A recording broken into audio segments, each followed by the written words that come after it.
Ok, pessoal, vamos então agora à próxima aula, tratando agora sobre as principais mudanças que o processo de convergência vai trazer e está trazendo para a contabilidade aplicada ao setor público. Então, a primeira delas, nova contabilidade aprimora o controle do patrimônio, como a gente já falou anteriormente nos conceitos. Então, foi criada a NBCT 16.1, que trata aí da conceituação, objeto e campo de aplicação. Aí nós temos o item 5 dessa NBCT, que fala o seguinte: o objeto da contabilidade aplicada ao setor público é o patrimônio público. Então aí a gente vê a ênfase que se dá ao controle do patrimônio público. Nós temos alguns princípios que foram exaltados com o processo de convergência. O primeiro deles é o princípio da evidenciação.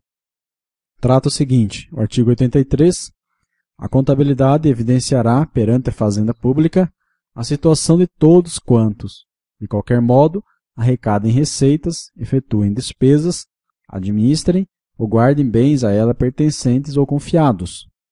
Artigo 89. A contabilidade evidenciará os fatos ligados à administração orçamentária, financeira, patrimonial e industrial. 104. A demonstração das variações patrimoniais, que é a DVP, evidenciará as alterações verificadas no patrimônio. Olha só o ênfase no patrimônio. Resultantes ou independentes da execução orçamentária, indicará o resultado patrimonial do exercício. Então a gente já vê que as normas já se utilizavam desse princípio da evidenciação. Princípio da universalidade dos registros. Artigo 93. Todas as operações de que resultem débitos e créditos de natureza financeira não compreendidas na execução orçamentária serão também objeto de registro, individuação e controle contábil. E também o artigo 100, as alterações da situação líquida patrimonial, que abrange os resultados da execução orçamentária, bem como as variações independentes dessa execução e as superveniências e insubsistências ativas e passivas, constituirão elementos da conta patrimonial.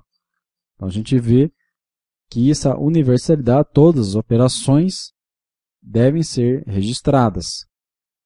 Mesmo que não estejam compreendidas na execução orçamentária, tem que ser objeto de registro, individuação e controle da contabilidade. Então, a contabilidade patrimonial na Lei de Responsabilidade Fiscal. Então, a lei lá de 2000, né, Lei Complementar 101, traz aí na seção 2 da escrituração e consolidação das contas no artigo 50. Além de obedecer às demais normas de contabilidade pública, a escrituração das contas públicas observará as seguintes. Item 2. A despesa e a assunção de compromisso serão registradas segundo o regime de competência, apurando-se, em caráter complementar, o resultado dos fluxos financeiros pelo regime de caixa.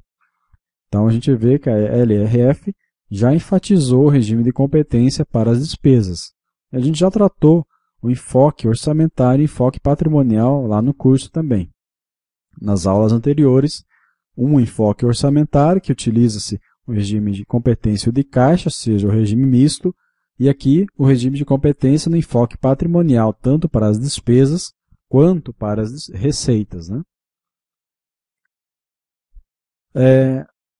As mudanças. Contabilização do patrimônio público e da execução orçamentária em caráter complementar. Então, essa contabilização da execução orçamentária vai ser em caráter complementar. Contabilização do valor real dos bens, direitos e obrigações. Ou seja, aqueles bens que antes estavam lá sem depreciar, sem amortizar e exaurir, serão agora contabilizados realmente pelos seus valores reais, do que estão atualmente. Reconhecimento dos direitos a receber. Exemplo, crédito tributário do IPTU. Registro dos bens móveis e imóveis, considerando a depreciação, amortização e exaustão. Então, agora vai se considerar. Registro dos bens de uso comum de valor mensurável e vida útil determinável. Então, serão registrados esses bens de uso comum que têm um valor mensurável, posso verificar qual é o valor dele, e uma vida útil determinável. Uma praça, vai valer por quanto tempo ela vai ser útil? 30 anos. Praça pode ser utilizada. Então é uma coisa, é um item que deve ser verificado. Novo plano de contas aplicado ao setor público. Então uma das mudanças que vai estar aí a partir até o final de 2014 tem que estar implementado para todos os entes da federação, esse novo plano de contas. Porque a partir do novo plano de contas, em 2015, já serão divulgadas as informações. Então, recomenda-se elaborar um quadro de relações entre a nomenclatura do plano de contas atual e a nomenclatura do plano de contas que irá vigorar a partir de 2014. Ou seja, aquele procedimento de conta tal para conta tal, que vai possibilitar a transferência de saldos para as contas do novo modelo. Então, eu tenho lá uma conta X que vai alterar a sua nomenclatura para a conta Y. Nessa conta X já existe um valor lá decorrente das alterações. Então, esse valor vai ser transferido para aquela outra conta. Então, ele recomenda, né, uma tabela que tem ali de conta X para conta Y, para não errar nos lançamentos e fazer a transferência de todos os valores.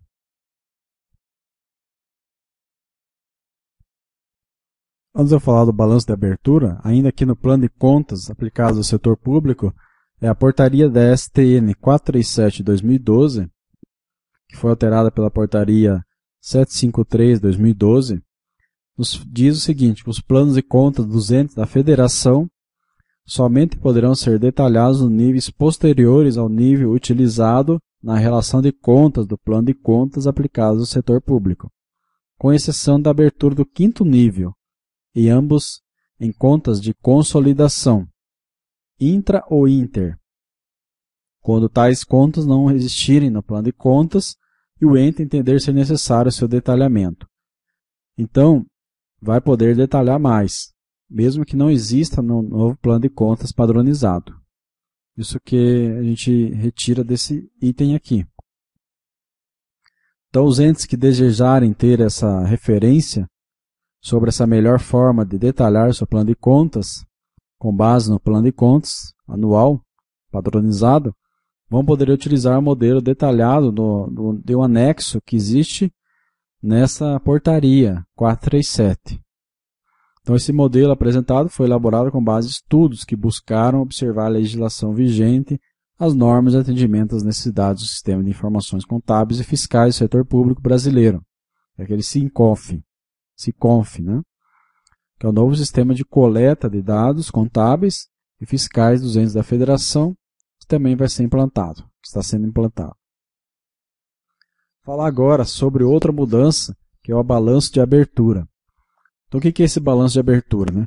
Todas as entidades do setor público deverão elaborar até 31 de dezembro de 2014, que é a data de transição, foi denominada aí, um balanço patrimonial inicial, para refletir as novas práticas contábeis adotadas para o setor público, como ponto de partida para a sua contabilização, de acordo com as novas normas para o setor público.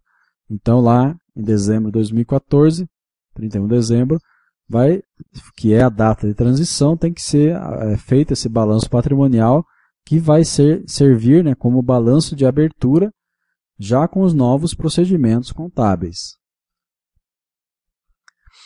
Deverão também ser adotados todos os procedimentos contábeis, patrimoniais e específicos que estão previstos nessa portaria da STN 828/2011, bem como o reconhecimento dos créditos por competência, o registro dos bens intangíveis, da depreciação, amortização e exaustão, entre outros. Então, todas as mudanças que estão previstas nesta portaria deverão ser adotadas nesse balanço, deverão estar registrados. Além disso, os ajustes decorrentes de omissões e erros de registros ocorridos em anos anteriores ou de mudanças de critérios contábeis vão ser realizados à conta de ajuste dos exercícios anteriores. Então, essa conta de ajuste vai ser responsável por receber todos os lançamentos e ajustes que foram decorridos de omissões ou erros em anos anteriores, que pertencem ao patrimônio, evidenciado em notas explicativas quais são aqueles erros, de modo a não impactar o resultado do período a que se referem tais ajustes iniciais. Então, E no balanço de abertura, terá que ter essa conta, ajuste dos exercícios anteriores, que vai receber todas essas omissões e erros ocorridos em anos anteriores. Ainda no balanço de abertura, né? Então, é importante destacar, primeiramente, que o órgão ou entidade deve realizar os ajustes necessários para que o balanço patrimonial reflita a realidade dos seus elementos patrimoniais. Além disso, todos esses ajustes efetuados deverão ser devidamente evidenciados em notas explicativas, como já foi colocado aqui, né? Alguns dos demonstrativos obrigatórios que estão previstos lá na parte 5 do Manual de Contabilidade Aplicada, como balanço patrimonial, balanço financeiro, tem colunas para evidenciar o saldo do exercício atual e do exercício anterior, de modo a possibilitar uma análise da evolução dos valores ao longo do tempo. Na adoção inicial desses novos demonstrativos, o órgão ou entidade que vai elaborar esses demonstrativos vai poder realizar uma correspondência de saldos entre o modelo anterior e o atual, de modo a permitir o preenchimento da coluna do exercício anterior, ou seja, deve manter essa coluna, ou também o órgão poderá optar por não evidenciar os valores da coluna do exercício anterior, evidenciando os motivos em notas explicativas. Então, as duas situações que podem ocorrer. Nova classificação das contas do ativo e do passivo. Então, ocorreu uma mudança também aplicada ao setor público. Então, as contas do ativo e do passivo deverão seguir o disposto nas normas internacionais, ou seja, circulante ou não circulante. Então, não vai ter mais permanente, por exemplo. Por que houve essa alteração, né? Para possibilitar o cálculo do superávit financeiro, como prevê a Lei 4.320, então esse controle do financeiro e do permanente, nessa divisão que eu havia anteriormente, não será mais efetuado em contas contábeis, mas sim por meio de atributos utilizados pelo sistema informatizado, que permitirá separar o saldo financeiro e permanente do ativo e do passivo. Então nós temos aquela supressão do ativo permanente, por exemplo, e inclusão do ativo circulante e não circulante, ou passivo circulante e não circulante. Então esse cálculo do superávit não vai ser mais feito como era nos moldes anteriores, e sim o próprio sistema informatizado que vai ter que separar o que é financeiro e o que não é financeiro, o que é permanente, tanto do ativo quanto do passivo. No momento de transição para o plano de contas, o ente deverá fazer os ajustes necessários para que o ativo e passivo obedeçam à nova classificação.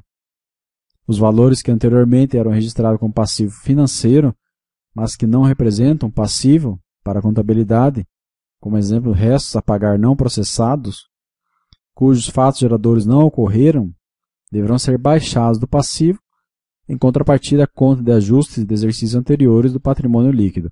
Então, aquela conta lá que a gente falou anteriormente, ajuste de exercícios anteriores, ela vai receber também lançamentos decorrentes desses valores registrados, por exemplo, como passivo financeiro, que não era realmente um passivo, como restos a pagar não processados. Você sabe que restos a pagar não processados são aqueles que nem foram, somente foram empenhados e não foram processados, nem liquidados nem pagos. Por isso que não foram processados. Então, não tem nenhuma obrigação ainda constituída. Por isso que serão baixados nessa conta de ajuste de exercícios anteriores. Não há ainda uma obrigação da administração pública para o fornecedor do bem ou do serviço. Então, as novas demonstrações contábeis.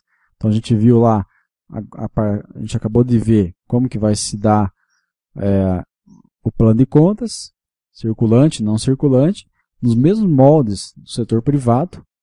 E agora a gente vai ver as demonstrações. Então, o que mudou? Então, a Lei 4.320 de 64 e os anexos previa os quatro tipos de demonstrações.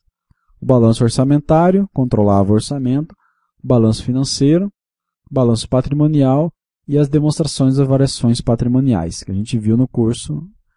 Agora, com a NBCT 16.6/2008 Aí a portaria da Secretaria do Tesouro Nacional 406/2011 foi previsto outros demonstrativos, além daqueles da Lei 4.320, já para se adequar às normas internacionais, que são o quê? Então, se manteve o balanço orçamentário, financeiro, patrimonial e a demonstração das variações patrimoniais foram mantidas. E se incluiu a demonstração dos fluxos de caixa, demonstração do resultado econômico e a demonstração das mutações do patrimônio líquido. Então, essas 3 novas demonstrações foram incluídas a partir de 2008, com a NBCT 16.6, que vão ser obrigatórias a partir de 2015, com a divulgação das informações com os novos padrões internacionais de contabilidade pública. Então, a gente vê aqui qual que é a finalidade de cada demonstração. Então, o balanço orçamentário, como a gente já estudou, que vai avaliar o que? A gestão orçamentária, confrontando as receitas previstas e despesas fixadas com as realizadas. Então, até aí não teve novidade. Balanço financeiro, também a gente já estudou isso. Trata o quê? Dos ingressos e dispêndios orçamentários e extra-orçamentários, melhor. Além dos saldos de disponibilidade dos períodos anteriores e seguinte, o que vem anteriormente e o que passa para o exercício seguinte. Também não ocorreu mudança. Demonstração das variações patrimoniais, que é a DVP, né, vai fazer o quê? As alterações quantitativas e qualitativas no patrimônio, indicando o resultado patrimonial, que é o lançamento das despesas e receitas que o ente teve durante o ano, para verificar se houve resultado patrimonial positivo ou negativo. Tranquilo. O balanço patrimonial. Evidenciação do patrimônio público e do saldo patrimonial, que vem lá do DVP. Não houve alteração. Demonstração dos fluxos de caixa. Agora sim, uma das novas demonstrações que vai avaliar a capacidade de geração de caixa e equivalentes de caixa. Então, a partir de agora é novidade. Demonstração das mutações do patrimônio líquido, que é aquelas alterações que ocorreram no patrimônio e qual a composição daquele patrimônio. Eu tenho um patrimônio lá, 100 mil, e quais são as mutações dele? Houve depreciação dele, então está um valor reduzido. Tem que ter essa demonstração. E a demonstração do resultado econômico. Então, essa demonstração que estava prevista aqui em 2008, né, e também em 2011, na portaria da STN, ela foi revogada pela portaria 438, de 12/7/2012. Então, ela não deixou de ser válida, deixou de ser exigível a demonstração do resultado econômico. Então, ficou apenas as 2 primeiras, DFC e a DMPL, incluídas no rol de demonstrações da administração pública. Nós temos aqui, então, o balanço patrimonial, um exemplo aí do balanço patrimonial, que nos trata aí sobre especificação dos grupos, né? A gente vê, nós temos ativo circulante, passivo circulante, o ativo não circulante, que antes era o ativo permanente, e o passivo não circulante, que era o passivo permanente. Nós temos aí também novidade, o intangível, tem que ser controlado. Nós vemos ali nos bens imóveis as depreciações, exaustão e amortização acumulada, redução ao valor recuperável.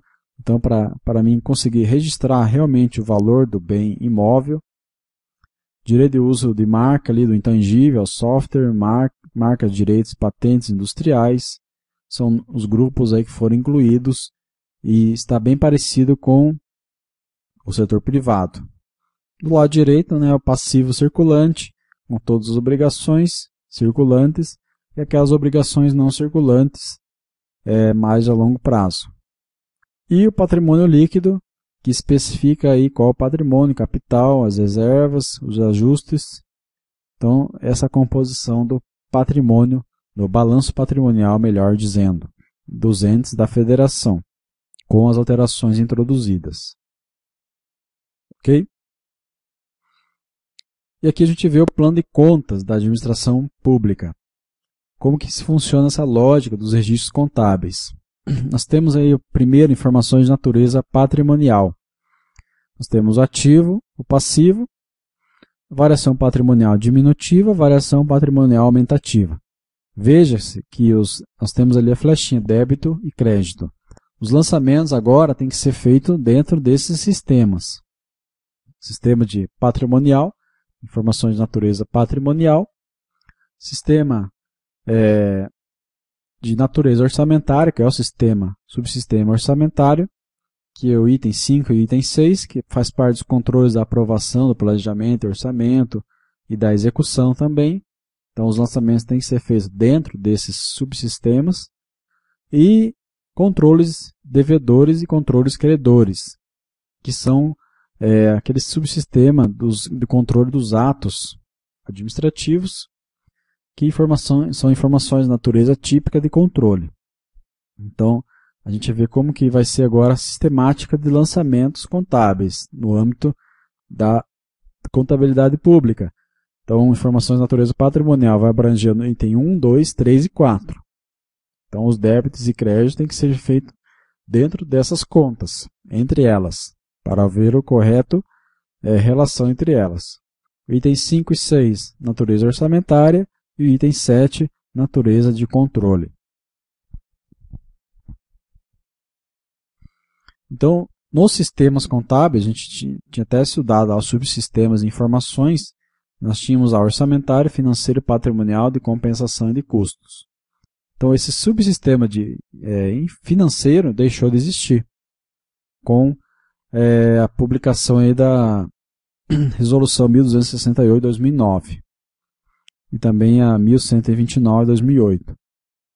Então, essas duas resoluções retiraram o subsistema de informação financeira, até porque ela foi incluída aqui no âmbito patrimonial. Está aqui, ativo circulante, não circulante, passivo circulante, não circulante. Então, o financeiro está aqui dentro, natureza patrimonial. Então, deixou de existir o subsistema de informações financeiras. Próxima aula, vamos ver aqui, inventário dos bens permanentes, né? Tá, então a próxima aula a gente vai continuar. Nós vamos iniciar aqui por o inventário dos bens permanentes. As mudanças que ocorreram referente aos bens permanentes, ok?